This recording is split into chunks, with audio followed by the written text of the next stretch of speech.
Welcome to double seven media. నేను మీ ఆదినారాయణ. రాష్ట్ర deputy CM Pawan Kalyan గారి సోదరుడు నాగబాబు గారు ప్రస్తుతం జనసేన పార్టీ ప్రధాన కార్యదర్శిగా ఉన్నారు. ఆయనకు త్వరలోనే కూటమి ప్రభుత్వంలో మంత్రి పదవి దక్కబోతుంది. సోమవారం నాడు రాష్ట్ర ముఖ్యమంత్రి నారా చంద్రబాబు నాయుడు గారు, డిప్యూటీ సీఎం పవన్ కళ్యాణ్ గారు దాదాపు అరగంట సేపు సమావేశం నిర్వహించుకున్నారు. ఈ సందర్భంగా వాళ్ళు ప్రస్తుతం జరుగుతున్న రాజకీయ పరిణామాలతో పాటు నాగబాబుకు ఏ శాఖలు కేటాయించాలి అనే అంశంపై చర్చించినట్లు తెలుస్తుంది.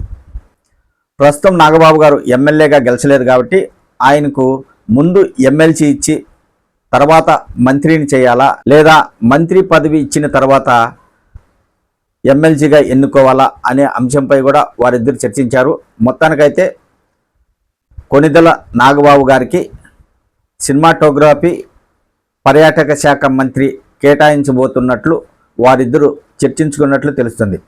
ప్రస్తుతం ఈ రెండు శాఖలు జనసేన పార్టీకి చెందిన కందుల దుర్గేష్ దగ్గర ఉన్నాయి.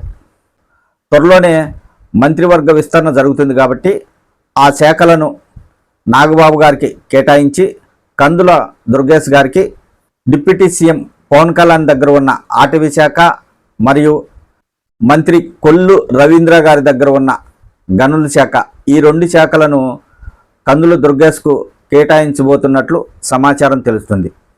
పవన్ కళ్యాణ్ గారు, నాగబాబు గారు సినిమా ఇండస్ట్రీకి సంబంధించిన నాయకులు కాబట్టి నాగబాబు గారికి సినిమాటోగ్రఫీ ఇస్తే తెలుగు సినీ ఇండస్ట్రీకి మంచి జరుగుతుందనే ఉద్దేశంతో ఈ నిర్ణయం తీసుకున్నట్లు తెలుస్తుంది.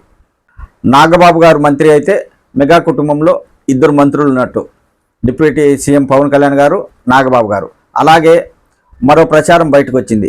అదేంటంటే కేంద్ర ప్రభుత్వం రాష్ట్రపతి కోటాలో మెగాస్టార్ చిరంజీవి గారికి రాజ్యసభకు ఎన్నిక చేయబోతుంది అనే ప్రచారం కూడా జరుగుతుంది. దానిపై కేంద్ర పెద్దలు పరిశీలించినట్లు ఇప్పటికే ఒక వార్త బయటకు వచ్చింది. మెగాస్టార్ చిరంజీవి గారు కూడా రాజ్యసభకు వెళితే మెగా కుటుంబంలో ముగ్గురు పదవుల్లో ఉంటారు. రాజకీయాలు వీళ్ళ కుటుంబం చుట్టూ తిరిగే అవకాశం ఉంటుంది.